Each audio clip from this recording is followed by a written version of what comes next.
Abrimos por última vez nuestra oficina de investigación criminal.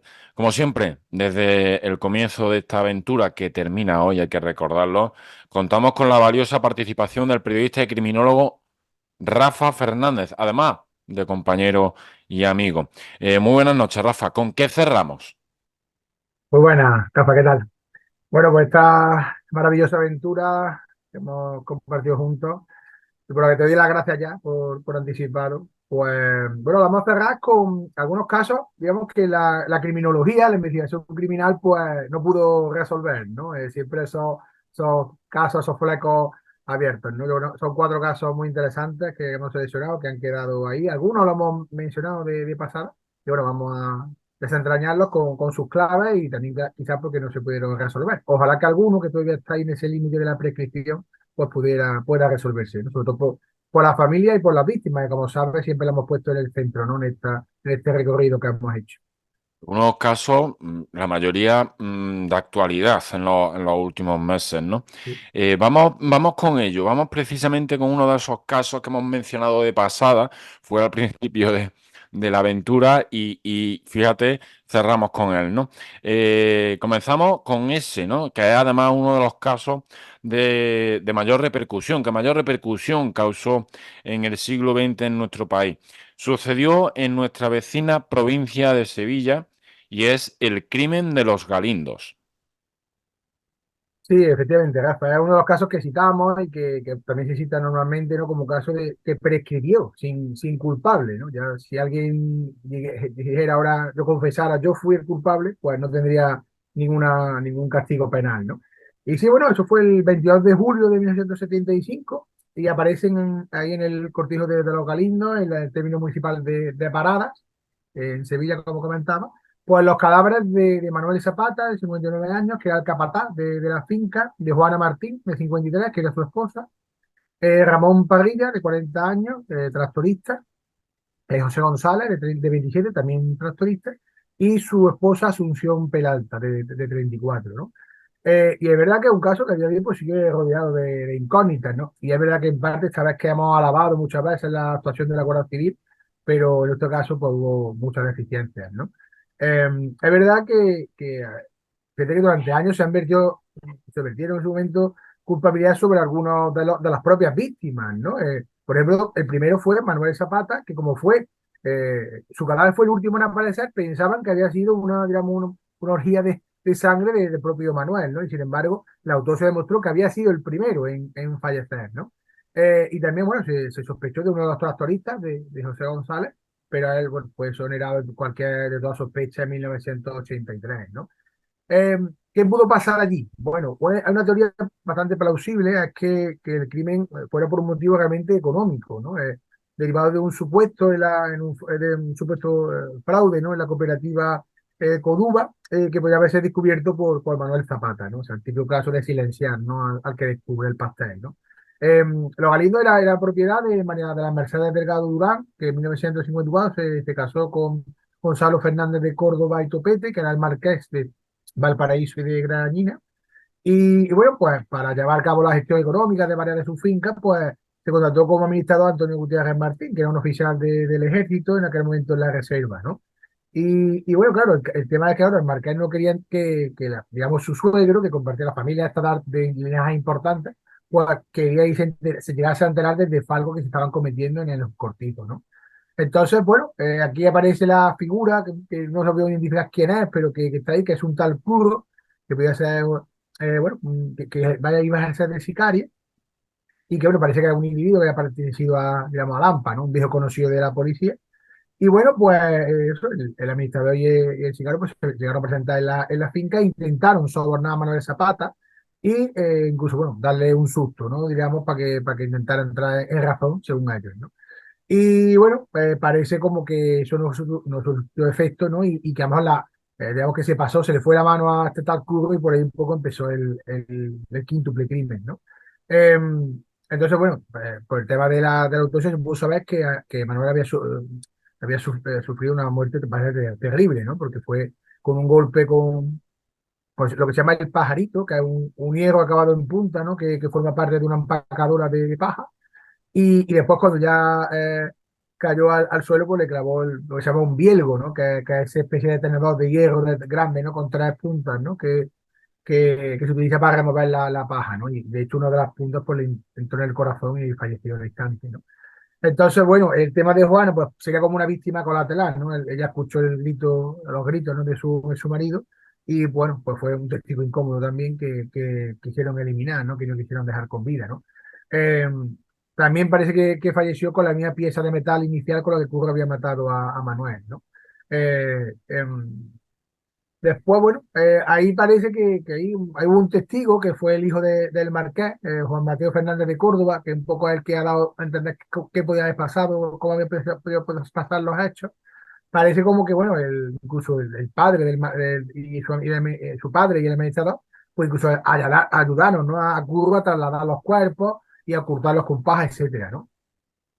Pero en realidad hay que decir que todo esto un poco son conjeturas, ¿no? No se pudo determinar bien porque cómo se produjeron, ¿no?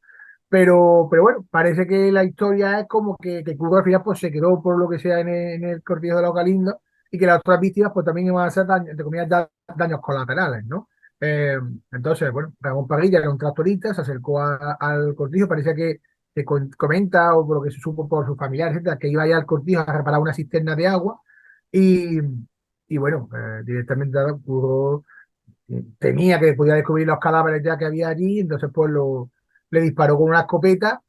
Ramón Parrilla se vio que intentó protegerse con las manos y tal, pero después, bueno, lo remató por la espalda cuando intentaba huir, ¿no? Y, y después las otras dos víctimas, pues parecido, también tuvieron que ir para el cortijo por alguna razón. Y bueno, fíjate curioso los métodos diferentes que usó, ¿no? Porque parece que con José González lo que Curro empleó fue bueno, otro tipo o sea, también fueron abatidos, ¿no? Pero que ahí hubo un puso incluso una cruza navajazo, en fin, que fue un poco extraño todo lo que pasó, ¿no? Pero el caso es que, bueno, que fue un quíntuple crimen y que fíjate que también hubo lo que hemos hablado de la típica ocultación y intentar quitar rastros, porque se intentaron quemar los cadáveres, ¿no? También, ¿no? Con el tema de la paja, que sabes que arde con mucha facilidad y tal, pues también se intentó, ¿no? Y fíjate que fue curioso porque ese intento último, esa columna de humo que se genera, es lo que llevó allí a la Guardia Civil a investigar. Investigar, por decirlo de alguna manera, porque la verdad es que no hubo una labor correcta en cuanto a precintar, en cuanto a nada, ¿no? Es verdad que se dejó un poco que pasara mucha gente por allí y todo eso al final terminó contaminando y ayudó a que nunca hubiera una resolución judicial a este caso, ¿no? Al final, este tal Curro logró escapar y no respondió nunca ante la justicia, ni él ni nadie. Porque siempre, según la versión de Juan Mateo, el hijo del marqués, tras ocultar los cadáveres, el marqués, valga la redundancia, y el administrador cerraron el cortijo y se fueron en tren hasta Málaga, donde supuestamente ya estaban desde hace varios días para asistir al entierro de un familiar del noble, ¿no? Del marqués. De este caso aportamos varias referencias. La primera, tú has hablado de Orgía de Sangre. Pues resulta que Orgía de Sangre es un libro de no ficción de Francisco Pérez Avellán que se publicó ya en 1976. Otro libro de idéntico género, de no ficción, este mucho más reciente, en 2019, vio la luz El crimen de los Galindos, toda la verdad. Su autor es precisamente Juan Mateo Fernández de Córdoba, el hijo del marqués de Valparaíso y Griñana, que es curioso, ¿no? Que al final el hijo de uno de los supuestos criminales sea quien arroje luz, ¿no? Sin movernos del ámbito literario todavía, Alfonso Grosso, de quien ya hemos hablado en alguna ocasión, escribió en 1979 una novela titulada Los Invitados. La obra se basa, lógicamente, en los hechos narrados antes y, por cierto, ese libro fue adaptado al cine con una película homónima, de título homónimo, dirigida por Víctor Barrera y estrenada en 1987. Hasta cuatro referencias hemos dado aquí. Nos vamos ahora, bueno, nos desplazamos casi de punta a punta de España hasta el nordeste del país. Nos marchamos, avanzamos en el tiempo además casi 3 décadas y nos marchamos a Sabadell, la provincia de Barcelona, donde tuvo lugar el caso Elena Giovanni.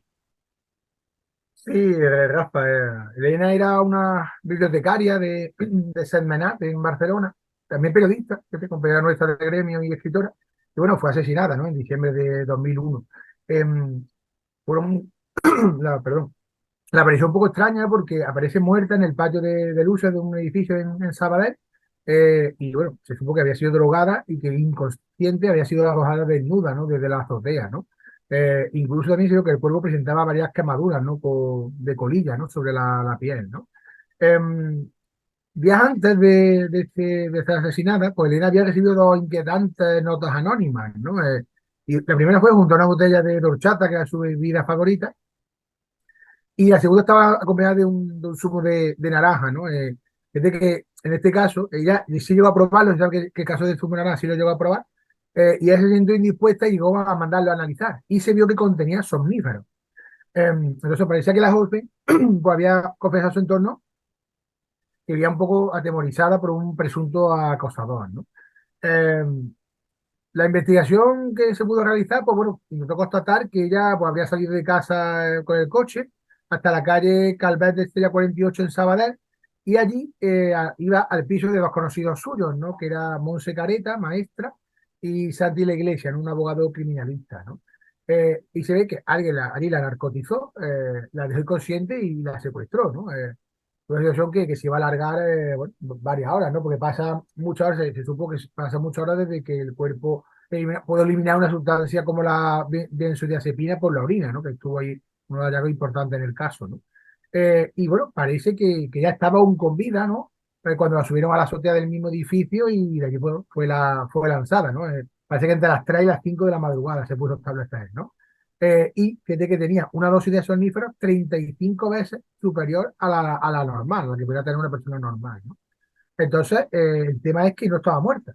Se habla de que estaba en un estado como de semicoma y que ya realmente murió por el terrible impacto contra el suelo, ¿no? Y que, ¿no? Que ya había sido arrojada con vida, ¿no?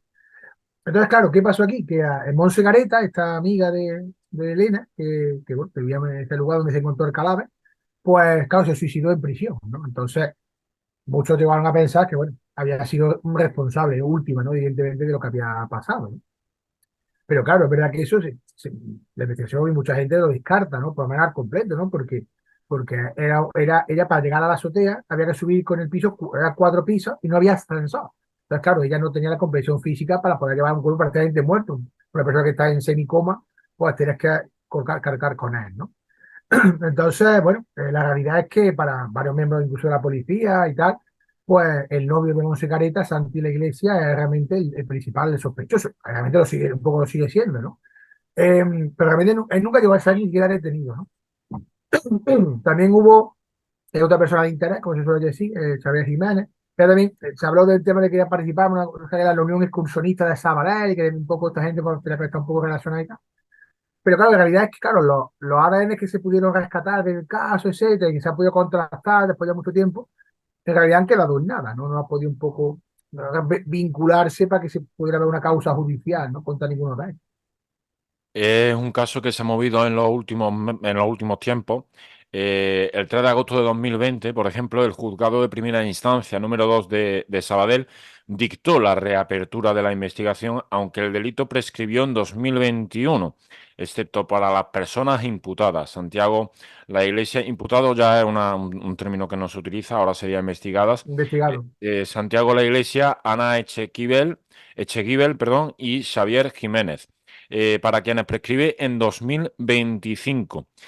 El 13 de junio de 2023, es decir, este año, el juez del juzgado de primera instancia número 2, que ya hemos citado de Sabadell, confirmó que las pruebas de ADN que comparaban el perfil genético de Santi La Iglesia con los restos encontrados en el jersey de Elena Giovanni habían sido negativos, aunque ahora se está pendiente de unos estudios más en profundidad. Tenemos, hemos dicho, para estos tres investigados hasta 2025, poco menos de 2 años, un poco más de un año para que prescriba el caso. Y también tenemos referencia en este sentido. La primera, un capítulo de la serie documental Expediente Abierto, de la que ya hablamos con casos, por ejemplo, como el de Soledad Donoso o el de Ángeles Zurera, incluso el de Jeremy Vargas, y que se emitió en Mega en 2016. Se titula simplemente Elena Giovanni. Y la segunda también es audiovisual, tenemos otra referencia. Son dos episodios del programa, que también hemos citado en esta temporada, de hecho, del programa criminológico Crims de TV3, la cadena catalana, perdón, emitido originalmente en 2020 y que, si no me equivoco, pueden verse en español en Movistar Plus. El nombre en esta ocasión es La bibliotecaria Elena Giovanni. Nos vamos a 2022, o sea, perdón, a 2002. Seguimos en el norte de España, pero volamos al oeste. En concreto, vamos a Vigo, a Pontevedra, con el caso Débora Fernández, aunque tengo que decir que no sabemos si ocurrió en Vigo o dónde exactamente. Sí. Sí, Rafa, esto es uno de los casos más, creo que más inquietantes, ¿no? Y desalentadores, ¿no? También de España, ¿no? Es verdad que fue en principio una desaparición, ¿no? Pero gracias a una de tantas, ¿no?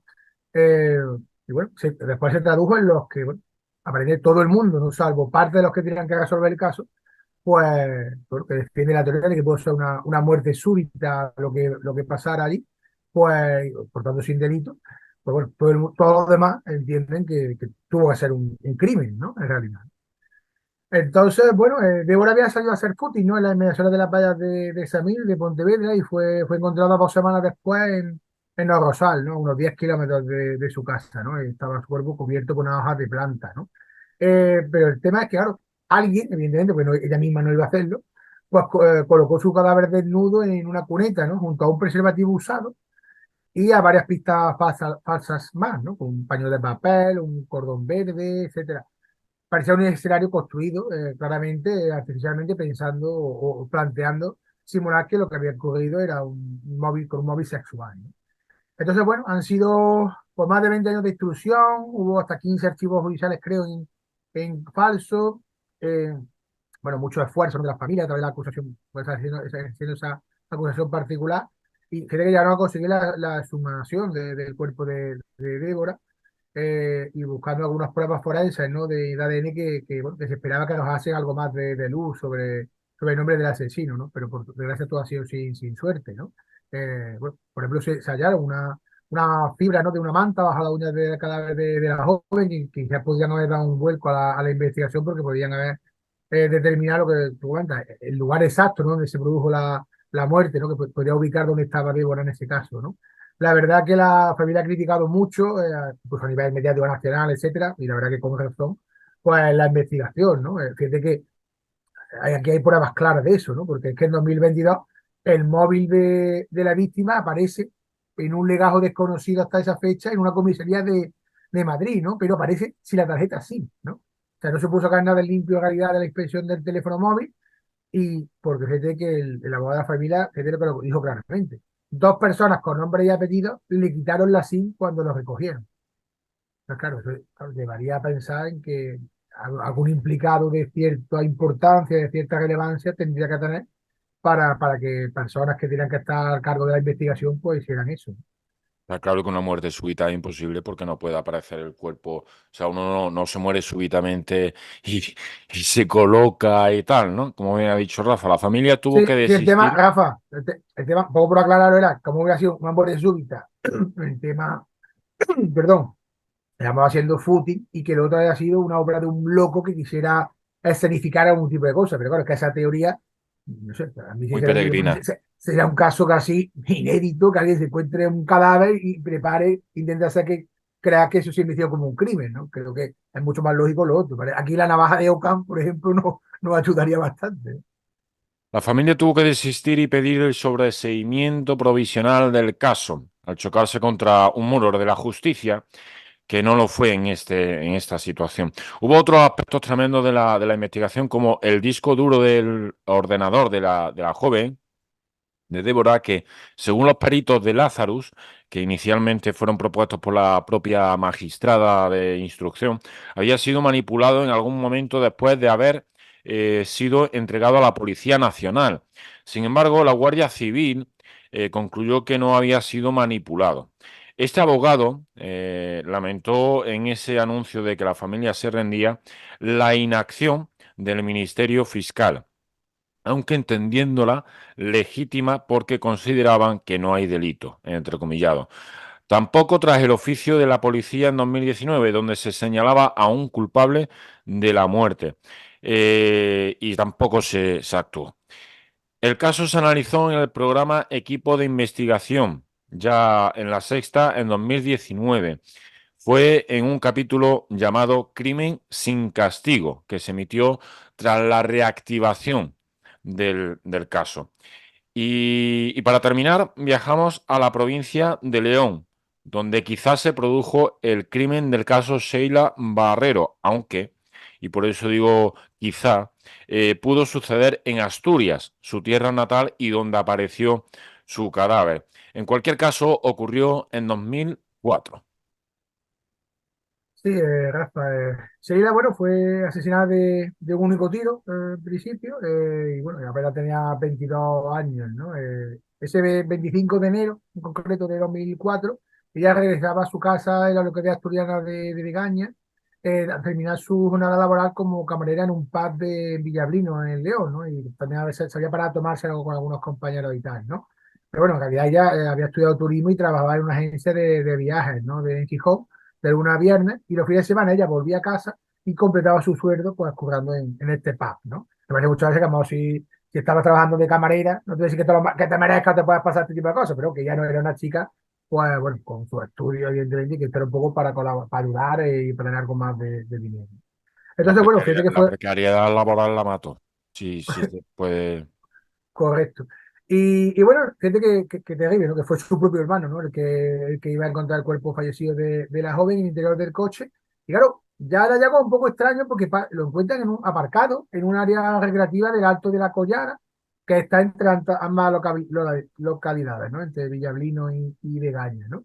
Bueno, era eso, una carretera de montaña, verá que había sido una noche de mucha niebla, y bueno, parece que alguien hizo detenerse el coche de Sheila, es más, que fue un poco tipo película, ¿no? Cruzándole otro coche por delante, en mitad de la carretera, porque claro, esa situación fue observada por unos cazadores que pasaban después o que pasaban un poco después por el lugar y tal, claro, sin imaginar lo que iba a suceder, ¿no? Y bueno, los informes policiales bueno, tiene que realizar la prueba de parafina, de esto de para saber el resultado de disparo y tal, pues a una decena casi de amigos, conocidos, familiares, etcétera. Pero claro, ya habían pasado 33 horas desde el crimen, ¿no? Es verdad que se pudo descubrir que al menos tres de ellos habían disparado los días previos, pero claro, no era algo muy raro en la zona porque una habitual de temas cinegéticos, etcétera, y claro, pues se podía justificar un poco por ahí, ¿no? Es verdad que todo se centró en principio en una persona de interés, como siempre decimos, nombre y apellido, Borja Vidal. Eh, pero claro, con ese fue uno de los que se descubrieron esos residuos en que prestaba la mano derecha y la chaqueta y tal. Es verdad que también él era una antigua relación de seis, se hablaba de amigos, pero quizá habían tenido un filtro, etcétera. Y claro, al final, pues el tribunal consideró que esos restos, pues que podían, bueno, que podían deber ser una mera transferencia, ¿no? A ver, que en realidad ningún testigo pudo ubicar al sospechoso, digamos, en esa zona y no fuera del domicilio familiar donde él decía haber estado, ¿no? En el momento en el que se produjo el crimen, ¿no? Y claro, lo más llamativo quizá un poco de este caso, más allá de esos apuntes extraños que hemos visto, es que el tiro pues, fue propio de una ejecución, ¿no? En la casa de un sicario, ¿no? Pues vamos a matar a alguien y, no sé, dispara en el corazón, en la cabeza, pero claro, este fue un tiro en la nuca, ¿no? Propio de una situación, pues, ya digo, más propia de eso, de un sicariato, ¿no? Es otra cosa, ¿no? Entonces, bueno, es verdad que hay personas, ¿no? Que bueno, yo coincido que yo estuve en Asturias en un año cercano al crimen y tal, y se comentaba allí mucho que quizá pues ella pudiera haber presenciado algún tipo de hecho delictivo, no sé si en el PAN, no sé si en ese momento y tal, y que además pues la hubieran querido silenciar, ¿no? Porque fíjate que no hubo una agresión sexual tampoco, ni otra muestra más allá de violencia, salvo ese disparo en la nuca, ¿no? Entonces, bueno, es verdad que es un caso muy extraño que también quizás por la no mejor, digamos, actuación policial o de la Guardia Civil, etcétera, pues al momento no ha podido resolverlo tampoco, ¿no? Fue una ejecución en toda regla. El Sí, caso se ha sobreseído hasta en dos ocasiones, librando siempre al mismo sospechoso, al que ya hemos nombrado, porque se habla de, entre comillas, insidiosamente raquíticas pruebas obtenidas por la Guardia Civil. es sin duda otro caso en el que la acumulación de errores ha llevado finalmente a este caso a lo que parece un callejón sin salida. Le queda un año para que prescriba, por cierto. Por ejemplo, la bala dejó unas lesiones tan imperceptibles a primera vista que el forense creyó inicialmente que se había tratado de un accidente de tráfico. Me voy a callar. Sería más tarde, sobre la mesa de autopsias, cuando descubrió que que la joven había muerto de un disparo. Eso ralentizó un tanto la acción de la Guardia Civil. Al final lo que quedan son múltiples teorías, porque la hermana de Sheila, Mónica, llegó incluso a pensar que alguien amenazase a su hermana con una pistola por la espalda y se le escapase un disparo con unas consecuencias totalmente indeseadas. Tampoco lo veo yo muy claro eso. Referencias no faltan tampoco en este caso. Volvemos a citar el programa Expediente Abierto, que precisamente tuvo su inicio con un episodio al respecto titulado Sin más, Sheila Barrero. También mencionamos de nuevo equipo de investigación, que en 2011 emitió el episodio Sheila, caso abierto. Y para completar, tenemos el documental Sheila Barrero, crimen abierto. Se trata de un capítulo emitido en 2022 del programa Gabinete de Investigación del canal La 7 de Castilla y León Televisión. Y hasta aquí hemos llegado, Rafa. Casos que el crimen de los Galindos ya lógicamente no se va a poder resolver penalmente. El de Elena Giovanni está complicado. El de Sheila Barrero hay que tener alguna esperanza. Eh, ojalá obtenga respuesta a esa familia. Y sobre todo, Rafa, muchísimas gracias por habernos acompañado durante este año y medio bueno, pues en esta aventura que decidí iniciar y en la que hemos, en tu caso, repasado asuntos criminales bastante interesantes todos, siempre con, con un tono distinto, con buen humor, pero sin faltar el respeto, que es lo importante, y sobre todo, como tú bien has dicho siempre, recordando que aunque hablemos más de los criminales, aquí lo importante son las víctimas. Sí, Rafa, bueno, para mí ha sido un placer compartir contigo esta aventura y bueno, te doy las gracias por el cariño, el esfuerzo que sé que las horas que has invertido en esto, pues nosotros al final aquí hablamos y tal, yo te paso unos apuntes, pero después hay un trabajo digamos, de postproducción, ¿no? Bueno, de tirarla, de buscar imágenes, del tema de las referencias, en fin, yo creo que es muy bonito lo que hemos vivido en estos 40 programas, ¿no? Que ahí queda. Y bueno, evidentemente, pues hay otros muchos casos que se han quedado en el tintero, pero bueno, que se hemos podido despertar ese interés, tanto por los que hemos tocado como por otros que se puedan conocer, pues, bueno, pues encantado de haberlo hecho, ¿no? Y bueno, pues si alguna vez podemos coincidir en el camino para esto, pues será otro placer, y si no, pues aquí quiera poder haber hecho un poco esa labor de dar a conocer un poquito más mi segundo ámbito, que es el de la criminología, más allá del periodismo deportivo. Así que muchas gracias y un fuerte abrazo. Un abrazo, Rafa.